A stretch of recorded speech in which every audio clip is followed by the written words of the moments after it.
Nakakita na ba kayo ng bundok ng mga sayote? Dito sa Kibungan, Benguet, mamamanga talaga kayo sa lawak ng taniman ng mga ito. Isa sa pangunahing produkto sa Kibungan ang sayote dahil maganda ang lokasyon nito, mataas, at may kalamigan ng klima na siyang dahilan kung bakit hiyang na hiyang magpatubo ng mga sayote dito. Napahinto tayo dito sa tabing kalsada, dito sa Kibungan.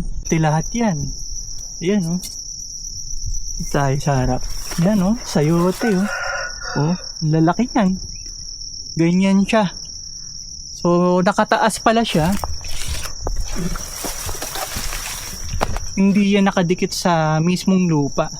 So, meron silang ginagamit na mga kahoy, gaya nito. Magiging tungkod para nakaangat yung mga sayote. Ang galing, no? Magkano kaya ang sayote dito? Sarap sanang bumili kaso nakamotor lang tayo. Baka hindi kayanin yung bigat. Mahal pa naman yan sa Manila. Galing. Para mas lalo yung makita yung sinasabi ko dito sa taniman ng mga sayote, papakita ako sa drone kung gaano kalawak yung mga taniman ng sayote dito sa Kibungan.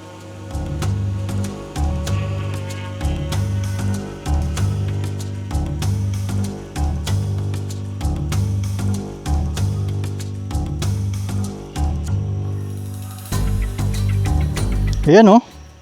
So unti-unti nakikita nyo sa drone, nasasakop niya talaga yung gilid ng mga bundok. Ayan siya. Nilapitan natin kanina yan para makita natin kung may mga bunga yung sayote. Ayan o.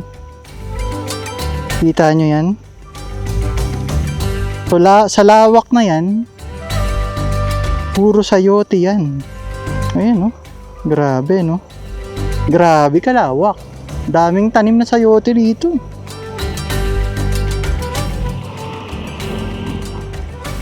Ayan, ito pa.